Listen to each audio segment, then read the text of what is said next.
ദിയ കൃഷ്ണയുടെ ആഭരണക്കടയിൽ നടന്ന തട്ടിപ്പുമായി ബന്ധപ്പെട്ട കേസിൽ 2 പ്രതികൾ കീഴടങ്ങിയിരിക്കുന്നു. ആഭരണക്കടയിലെത്തിയിരുന്ന പണം 3 ജീവനക്കാരികൾ ചേർന്ന് QR കോഡിൽ കൃത്രിമം കാട്ടി സ്വന്തം അക്കൗണ്ടിലേക്ക് മാറ്റിയതായാണ് പ്രധാന കേസ് നിലനിൽക്കുന്ന. കെ അരുൺകുമാർ ചേരുകയാണ്. അരുൺ, എന്താണ് വിവരങ്ങൾ?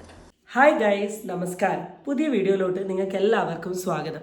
ഒരു 2-3 ആഴ്ച മുമ്പ് നമ്മൾ ഡിസ്കസ് ചെയ്ത ഒരു ന്യൂസ് ഉണ്ടായിരുന്നു. എനിക്കറിയില്ല എത്ര പേരുടെ ഓർമ്മയിലുണ്ട് എന്നുള്ളത്. ദിയ കൃഷ്ണയുടെ സ്ഥാപനത്തിൽ നടന്നിട്ടുള്ള ഒരു സാമ്പത്തിക തട്ടിപ്പ് എന്നെ ശരിക്കും അത്ഭുതപ്പെടുത്തിയ ഒരു കാര്യം എന്താണെന്ന് വെച്ചാൽ 10-69 ലക്ഷം രൂപ മോഷ്ടിച്ചു കഴിഞ്ഞതിന് ശേഷം ആ കേസിനെ വളച്ചൊടിക്കാൻ വേണ്ടി ആ പെൺകുട്ടികൾ കാണിച്ചിട്ടുള്ള കുറേ തോന്നിവാസം പിടിച്ച പരിപാടികളാണ്. എനിക്കറിയില്ല എത്ര പേർക്ക് ഓർമ്മയുണ്ട് അവർ പറഞ്ഞ കുറേ കാര്യങ്ങൾ. ഒന്ന്, ദിയ കൃഷ്ണയുടെ ഹസ്ബൻഡ് ഒരു ഫ്ലേർട്ടാണ്, ഇവരോട് മോശമായ രീതിയിൽ പെരുമാറിയിട്ടുണ്ട് എന്ന്, ജാതിയുടെ പേര് പറഞ്ഞ് ഇവരെ മാറ്റി നിർത്തിയിട്ടുണ്ട് എന്നും, ഓഫീസിനുള്ളിൽ ഒരുപാട് തരത്തിലുള്ള പീഡനങ്ങൾ എന്ന് വെച്ചാൽ മാനസികമായിട്ടുള്ള പീഡനങ്ങൾ ഇവരുടെ ഭാഗത്ത് നിന്ന് നേരിട്ടു എന്നും, ഇവരെ തട്ടിക്കൊണ്ടുപോയി എന്നും, അങ്ങനെ എന്തൊക്കെയൊക്കെയോ പറഞ്ഞ് ഒരുപാട് തരത്തിലുള്ള അലിഗേഷൻസ് ഒക്കെ മുമ്പിൽ വെച്ച് വന്നു.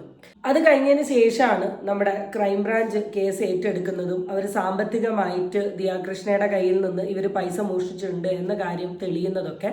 ഈ തെളിച്ചിൽ കഴിഞ്ഞതിന് ശേഷം പിന്നെ ഈ 3 പെൺകുട്ടികളെ കണ്ടിട്ടില്ല. ഇവരുടെ വർത്താനല്ല, ഡയലോഗില്ല, ഒന്നുമില്ല. അങ്ങനെ നമ്മുടെ കേരളത്തിൻ്റെ ഒരു അവസ്ഥ ഇതാണല്ലോ, ഓരോ ദിവസവും കേസുകൾ ഇങ്ങനെ വന്ന് കുമിഞ്ഞോണ്ട് നിൽക്കുകയാണ്. ഇപ്പോൾ ഒരു 3 ദിവസം ഡിസ്കഷൻ ഉണ്ടാവും, പിന്നെ അവന് ഉണ്ടയും ഇതൊക്കെ കൊടുക്കും, പിന്നെ അവന് ജയിലിൽ ചാടാനുള്ള സൗകര്യമൊക്കെ ഒരുക്കി കൊടുക്കും. ഇതാണല്ലോ നമ്മളുടെ ഒരു പൊളിറ്റിക്കൽ സിസ്റ്റം എന്ന് പറയുന്നത്. ഒരു 3-4 ദിവസം അല്ലെങ്കിൽ കുറച്ച് ആഴ്ചത്തേക്ക് ഇതിനൊരു ഡിസ്കഷൻ ഉണ്ടായിട്ടില്ല. പിന്നെ അതിൻ്റെ ഇടയിൽ ഞാനൊരു ന്യൂസ് കേട്ടു, ഇവർ ഹൈക്കോടതിയിൽ പോയിട്ട് ജാമ്യാപേക്ഷ കൊടുത്തു, ജാമ്യാപേക്ഷ തള്ളി എന്നൊക്കെ പറഞ്ഞിട്ടുള്ളൊരു ന്യൂസ് കേട്ടു. അതൊക്കെ കഴിഞ്ഞതിന് ശേഷം ഇന്നാണ് ഇവരുമായി ബന്ധപ്പെട്ടിട്ടുള്ള ഒരു ന്യൂസ്. ഈ ന്യൂസിൽ ഇത്രയേ ഉള്ളൂ. 3 പെൺകുട്ടികളായിരുന്നു. അതിൽ 2 പെൺകുട്ടികൾ ഇപ്പം ക്രൈംബ്രാഞ്ചിന് മുമ്പിൽ കീഴടങ്ങിയിട്ടുണ്ട് എന്നുള്ളൊരു ന്യൂസാണ് ഇപ്പോൾ വന്നിട്ടുള്ളത്. അപ്പോൾ ആ ന്യൂസിലോട്ടൊക്കെ പോകുന്നതിന് മുമ്പ് എൻ്റെ മൈൻഡിൽ ഫസ്റ്റ് വന്നിട്ടുള്ള ഒരു സാധനം എന്താ അറിയോ, ഇത്രത്തോളം മാസങ്ങൾ അല്ലെങ്കിൽ ഇത്രത്തോളം ആഴ്ചകൾ 3 പെൺകുട്ടികൾ ഒളിവിൽ നിൽക്കാൻ പറ്റി എന്ന് പറയുന്ന ഒരു സാധനത്തിൽ എനിക്ക് ശരിക്കും പറഞ്ഞ ഒരു വിശ്വാസം വരുന്നില്ല. കാരണം ഇവരുടെ കേസ് ഇത്രത്തോളം പവർഫുൾ ആണ്, ഇത്രത്തോളം സ്ട്രോങ് ആണ്. 60 ലക്ഷത്തിന് മുകളിൽ സാമ്പത്തിക തട്ടിപ്പ് ഈ പെർട്ടിക്കുലർ ടീം നടത്തി എന്നുള്ള സാധനങ്ങളൊക്കെ വന്നിട്ടും ഇത്ര ദിവസമായിട്ടും ഇവരെ പിടിക്കാൻ പറ്റുന്നില്ലെങ്കിൽ പിന്നെ എന്താണ് നമ്മളുടെ ലീഗൽ സിസ്റ്റത്തിൽ വർക്ക് ചെയ്യുന്ന ആൾക്കാരുടെ പണി? സത്യസന്ധമായി പറഞ്ഞാൽ മനസ്സിലായി എന്താണ് ഇവരുടെ പണി എന്നാണ് എനിക്ക് ആലോചിക്കാത്തത്. തീരെ കമ്മിറ്റ്മെൻ്റ് ഇല്ലാണ്ട് പണി ചെയ്യുന്ന വ്യക്തികളാണ് അവർ. അപ്പം അതാ ഞാൻ പറഞ്ഞു, ഈ പണി ചെയ്യുന്നവർക്കൊന്നും ഒരു കമ്മിറ്റ്മെൻറ്റും ഇല്ലേ? ഇവർ പിന്നെ എന്തിനാണ് ഈ സർക്കാരിൻ്റെ അതിന് ശമ്പളം വാങ്ങുന്നത്? എനിക്കതാ മനസ്സിലാവാത്തത്. എത്ര കേസുകളാണ് തെളിയാനുള്ളത്? ഇപ്പോൾ ഈ റീസെൻ്റ്ലി നടന്നിട്ടുള്ള ഒരു 5 കേസ് എടുത്തു. 5 കേസിൽ ഇതുവരെ ഒരു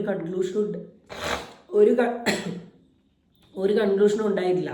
സ്റ്റിൽ ഇതൊരു ഡിബേറ്റ് ഡിസ്കഷനിലാണ് പോകുന്നത്. അപ്പോൾ ഒരു കമ്മിറ്റ്മെൻ്റ് ഇല്ലാത്ത കുറേ ആൾക്കാരാണ് ഇന്ന് ഇവിടെ തൊഴിൽ ചെയ്യുന്നത്. എന്തായാലും നമുക്ക് ബാക്കി അരുൺ എന്താ ന്യൂസ് പറയുന്നേ നോക്കാം. കൃഷ്ണകുമാറും മകൾ ദിയയും ചേർന്ന് നടത്തുന്ന സ്ഥാപനത്തിലെ 3 ജീവനക്കാരികൾ അവരുടെ QR കോഡ് ഉപയോഗിച്ചുകൊണ്ട് സ്ഥാപനത്തിലേക്ക് എത്തേണ്ട പണം അവരുടെ അക്കൗണ്ടിലേക്ക് വകമാറ്റി. അങ്ങനെ 69 ലക്ഷത്തിലധികം രൂപയുടെ തട്ടിപ്പ് നടത്തിയിട്ടുണ്ടെന്നായിരുന്നു കൃഷ്ണകുമാറിന്റെ പരാതി. എന്നാൽ കൃഷ്ണകുമാറിനും മകൾക്കുമെതിരെ തട്ടിക്കൊണ്ടുപോയി ബലാത്സംഗം ചെയ്യാൻ ശ്രമിച്ചു എന്നൊക്കെ പറഞ്ഞുകൊണ്ട് തിരിച്ച് ജീവനക്കാരികളും കൃഷ്ണകുമാറിനെതിരെ പരാതി നൽകിയിരുന്നു. ആ പരാതി പോലീസ് തള്ളി. പിന്നീട് ഈ സാമ്പത്തിക തട്ടിപ്പിന്റെ കേസ് മാത്രമാണ് എടുത്തത്. അത് ക്രൈംബ്രാഞ്ചിന് കൈമാറി.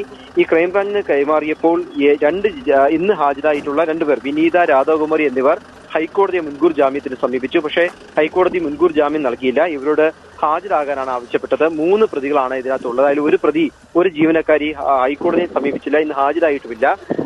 അന്വേഷണ ഉദ്യോഗസ്ഥന് മുമ്പിൽ ഹാജരാകണം എന്ന് ഇവർക്ക് നിർദ്ദേശം നൽകിയുണ്ടായി. അതിന്റെ അടിസ്ഥാനത്തിലാണ് തിരുവനന്തപുരം ക്രൈംബ്രാഞ്ച് ഓഫീസിൽ അല്പസമയം മുമ്പ് വിനീത, രാധാകുമാരി എന്നീ 2 പ്രതികൾ ഹാജരായിട്ടുള്ളത്. ഇവർ കഴിഞ്ഞ കുറെ നാളുകളായി ഒളിവിലായിരുന്നു എന്നാണ് പോലീസ് പറയുന്നത്. ആദ്യം മ്യൂസിയം പോലീസ് ഇവരെ കുറിച്ച് അന്വേഷിച്ചപ്പോഴും വീട്ടിലുണ്ടായിരുന്നില്ല. തുടർന്ന് ജില്ലാ കോടതിയിൽ ജാമ്യാപേക്ഷ നൽകി. ജാമ്യാപേക്ഷ തള്ളി. അതിനെ തുടർന്ന് ഹൈക്കോടതിയിൽ പോയി. ഹൈക്കോടതിയും ജാമ്യാപേക്ഷ തള്ളുകയുണ്ടായി. ഇതേ തുടർന്നാണ് ഈ പ്രതികൾ ഹാജരായിരിക്കുന്നത്. ഇവരെ കസ്റ്റഡിയിൽ ചോദ്യം ചെയ്താൽ മാത്രമേ ഇവരുടെ അക്കൗണ്ടിലേക്ക് വന്ന പണത്തെക്കുറിച്ച്, ഇതിന്റെ ആസൂത്രണത്തെക്കുറിച്ച് തുടങ്ങിയ കാര്യങ്ങളെക്കുറിച്ച് വ്യക്തത വരികയുള്ളൂ എന്നാണ് പോലീസ് കോടതിയെ അറിയിച്ചിട്ടുള്ളത്. ഇന്ന് ഈ 2 പേരെയും വിശദമായി ചോദ്യം ചെയ്യുമ്പോൾ അവരുടെ അക്കൗണ്ടിലേക്ക് എത്രത്തോളം പണം വന്നിട്ടുണ്ട്, ആ പണം എവിടെയാണ് ചിലവഴിച്ചിട്ടുള്ളത് തുടങ്ങിയ കാര്യങ്ങളുടെ വിശദാംശങ്ങൾ അറിയും. വൈകുന്നേരം ഇതൊക്കെയാണ് സംഭവം. ഇതൊക്കെ നമ്മൾ പറഞ്ഞതുപോലെ തന്നെ ഇതിൽ പ്രത്യേകിച്ച് ഒന്നും പറയാനില്ല. ഇപ്പോൾ അവരെ പിടിച്ചിട്ടുണ്ട്. ഇനി പിടിച്ചു കഴിഞ്ഞാൽ എന്താ നടക്കുക? അവർ ചോദിക്കും, മനസ്സിലാക്കും. ഇവരെന്തായാലും സത്യം പറയുമെന്ന് എനിക്ക് തോന്നുന്നില്ല. കാരണം കള്ളത്തരം പറയാൻ ഏറ്റവും കൂടുതൽ പഠിച്ചിട്ടുള്ള ഒരു 3 ലേഡീസാണ് അവർ. ഒരു കേസിന് എങ്ങനെയൊക്കെ വളയ്ക്കാം, എങ്ങനെയൊക്കെ തിരിക്കാം എന്ന രീതിയിലൊക്കെ കളിച്ചിട്ടുള്ള ആളാണ്. ഇവർ സത്യം പറയില്ല, ഇവരെ കൊണ്ട് സത്യം പറയിപ്പിക്കാൻ കളിക്കും. അതിങ്ങനെ ഒരു 100 ദിവസങ്ങളോളം ഇനി അതിലിങ്ങനെ പോകും. പിന്നെ ഒരു 100 ദിവസം കഴിഞ്ഞ് 200-ാം ദിവസമായിരിക്കും എന്തെങ്കിലും ഒരു പുതിയ കൺക്ലൂഷനുമായിട്ട് വരിക. അപ്പം ഇതാണ് ഇവിടെ ഇങ്ങനെ നടക്കുന്നത്. ഞാൻ ഈ ന്യൂസ് കേട്ടപ്പം നമുക്ക് എന്തെങ്കിലും ഒരു കൺക്ലൂഷനിലെത്തി എന്ന് കാണുമ്പോഴാണ് നമുക്കൊരു സന്തോഷമാവുക. ഇതൊരു കൺക്ലൂഷനൊന്നും ഇല്ലാണ്ട് എന്തോ രീതിയിൽ എന്തൊക്കെയോ കാര്യം ഇൻവെസ്റ്റിഗേറ്റ് ചെയ്യുന്നു, എന്തെങ്കിലുമൊക്കെ ഒരു തീരുമാനമാവും എന്ന രീതിയിലാണ് നമ്മുടെ പല കേസുകളും പോകുന്നത്. എപ്പോഴും ആലോചിച്ചിട്ടുണ്ട്, ഒരു കേസ് ഇൻവെസ്റ്റിഗേറ്റ് ചെയ്യാൻ ഇറങ്ങിയിട്ട് ഒരു ടീം ഉണ്ടെങ്കിൽ ആ ഇൻവെസ്റ്റിഗേഷൻ പ്രോപ്പറായി നടത്തി അതിനൊരു തീരുമാനം എടുത്തു കഴിഞ്ഞതിന് ശേഷം ബാക്കിയുള്ള കാര്യങ്ങളിലോട്ട് പോയിക്കൂടെ. ഇത് ഒരു കേസ് അതവിടെ ഇട്ട്, രണ്ടാമത്തെ കേസ് അതവിടെ ഇട്ട്, മൂന്നാമത്തെ ഇനി ആൾക്കാരില്ലെങ്കിൽ ഈ PSC എന്ന് പറഞ്ഞാൽ നിങ്ങളൊരു 100 എക്സാമോളം കണ്ടക്ട് ചെയ്യുന്നുണ്ട്. ഏതെങ്കിലും ഒരു 5 ആൾക്കെങ്കിലും എന്തെങ്കിലുമൊക്കെ ഒരു പണി കൊടുത്തിട്ടുണ്ടെങ്കിൽ അവരെങ്കിലും ഈ പണിക്ക് കയറും. അപ്പം അതാണ് ഈ സത്യസന്ധമായി പറയും. എനിക്കിങ്ങനത്തെ ഓരോ കേസും റിയാക്ട് ചെയ്യുന്ന സമയത്ത് അല്ലെങ്കിൽ സംസാരിക്കുന്ന സമയത്ത് എനിക്ക് ഈ കറണ്ട് ലീഗൽ സിസ്റ്റത്തിനോട് എനിക്ക് ഭയങ്കര അൾട്ടിമേറ്റ് പുച്ഛമാണ് തോന്നുന്നത്. ഇപ്പം എന്തോ ഓരോ കേസും നമുക്ക് ഡേ ബൈ ഡേ കൂടിക്കൊണ്ടിരിക്കുക, ഡേ ബൈ ഡേ നമുക്ക് കൂടിക്കൊണ്ടിരിക്കുക. എന്താ കാരണം? എന്ത് കേസ് ചെയ്താലും എന്ത് തെറ്റ് ചെയ്താലും അവൻ രക്ഷപ്പെടും, നിയമത്തിന് മുമ്പിൽ അവൻ രക്ഷപ്പെടും, അവനൊരു പ്രശ്നവുമില്ല. ഇനി മറ്റവനും വേണേൽ ചെയ്തോളൂ, അതിൻ്റെ ഇപ്പുറത്തുള്ളവനും വേണേൽ ചെയ്തോളൂ, അതിൻ്റെ ഇപ്പുറത്തുള്ള വേണേൽ ചെയ്തോളൂ, ഒരു പ്രശ്നവുമില്ല. നമ്മൾ ചെയ്യുന്ന ശിക്ഷ സ്ട്രോങ്ങർ ആകുമ്പോഴാണ് അത് ചെയ്യാണ്ട് നിൽക്കാൻ തോന്നുക. ആ ഒരു സിസ്റ്റം പോലും നമ്മളുടെ ഇന്നത്തെ ലീഗൽ സിസ്റ്റത്തിനോട് ഇല്ലേലോ എന്ന് ആലോചിക്കുമ്പോൾ പുച്ഛ. എന്തിനും ഏതിനും ലൂപ്പാ, എവിടുന്നും രക്ഷപ്പെടാം. നമുക്ക് വായലൊരു നാക്കുണ്ടെങ്കിലും അല്ല ഒരു അഡ്വക്കേറ്റ് ഉണ്ടെങ്കിലും എവിടുന്നും എങ്ങനെയെങ്കിലും രക്ഷപ്പെടാമെന്നുള്ള ഒരു അവസ്ഥയിലോട്ടാണ് ഇന്നത്തെ ഈ ലീഗൽ സിസ്റ്റം പോകുന്നത്. ഇങ്ങനെ പോയിട്ടുണ്ടെങ്കിൽ ഇവിടുത്തെ ക്രൈംസ് കൂടും, ഇവിടുത്തെ ക്രൈംസിന് ഒരു കുറവും ഉണ്ടാവില്ല. നമ്മൾ ഈ വീഡിയോ ചെയ്യുന്ന ആൾക്കാർക്കൊക്കെ ഡെയിലി വീഡിയോ ഇടാൻ മാത്രമുള്ള കണ്ടന്റ് കാര്യങ്ങളൊക്കെ ഇങ്ങനെ കിട്ടിക്കൊണ്ടിരിക്കും.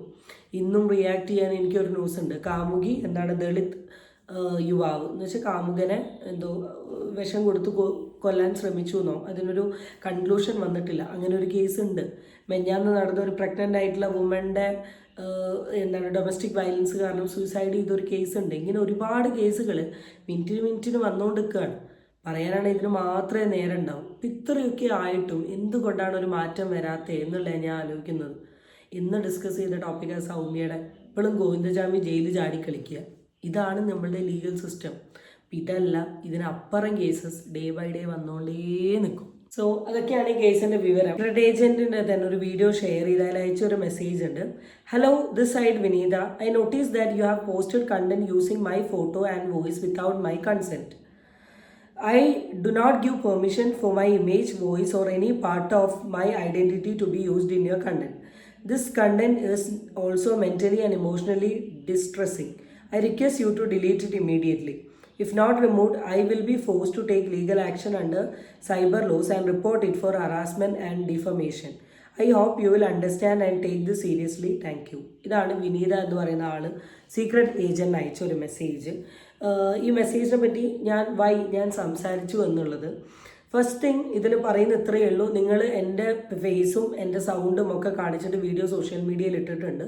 സോ ഞാൻ ഇതിന് എഗെയിൻസ്റ്റ് ആയിട്ട് കേസ് പോവാൻ പോവുകയാണ്. കാരണം എൻ്റെ പെർമിഷൻ ഇല്ലാണ്ടാണ് നിങ്ങൾ ഈ വീഡിയോസും കാര്യങ്ങളൊക്കെ ഇട്ടിട്ടുള്ളത്.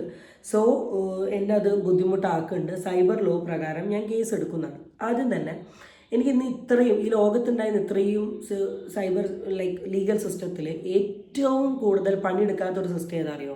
സൈബർ ലോയർ, സൈബർ സിസ്റ്റം ഏറ്റവും കൂടുതൽ പണിയെടുക്കാത്ത ഒരു ടീം. ഞാൻ സത്യസന്ധമായി പറയാം. ഞാനൊരു 7 മാസം മുമ്പ് എങ്ങാനുമാണ് സൈബർ സെല്ലിൽ ഞാനൊരു കേസ് കൊടുക്കുന്നത്.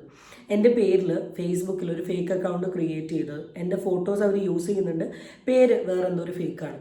അപ്പോൾ ഏതൊക്കെയോ ആൾക്കാർ ഞാനാണ് എന്ന് കരുതി ഈ പർട്ടിക്കുലർ വ്യക്തിയായിട്ട് ചാറ്റ് ചെയ്തിട്ട് ഇവരുടെ പൈസ എന്തോ നഷ്ടപ്പെട്ടു എന്ന് അങ്ങനെ എന്തൊക്കെയോ പറഞ്ഞിട്ട് എനിക്ക് മെസ്സേജ് അയച്ചു.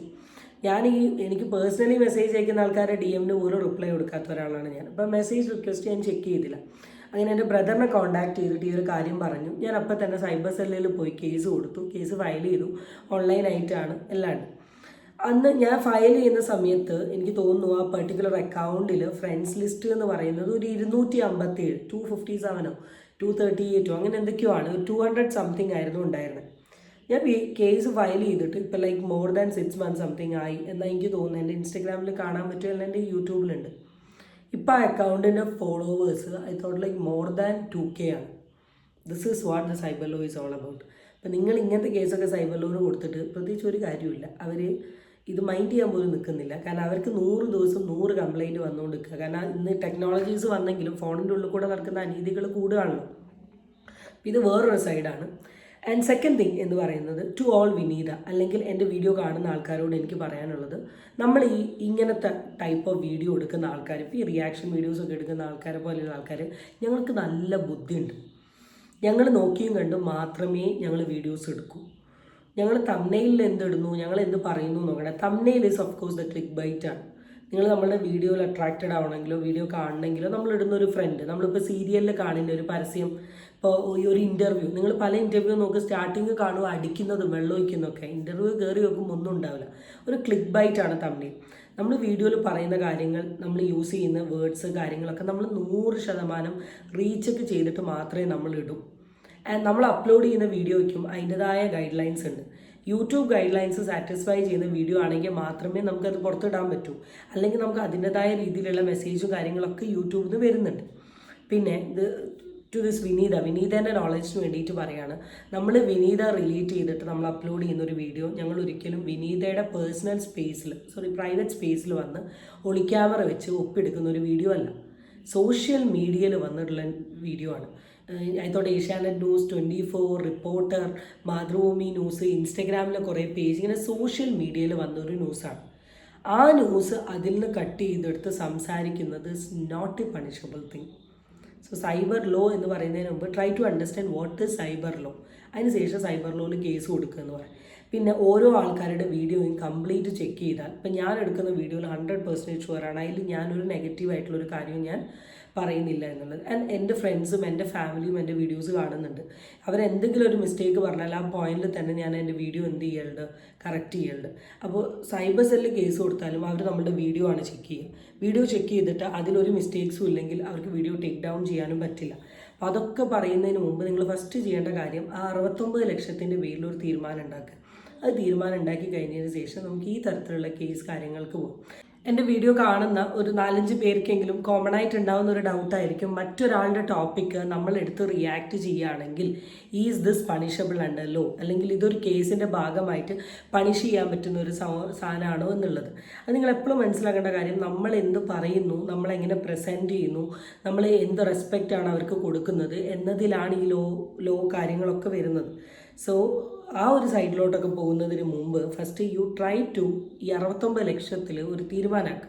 അതിനുശേഷം you can do all this thing. So guys, ഇത്രയും എനിക്ക് ഈ ടോപ്പിക്കിനെ പറ്റി പറയാനുള്ളൂ. അടുത്ത വീഡിയോ ആയിട്ട് വീണ്ടും കാണാം. ബൈ.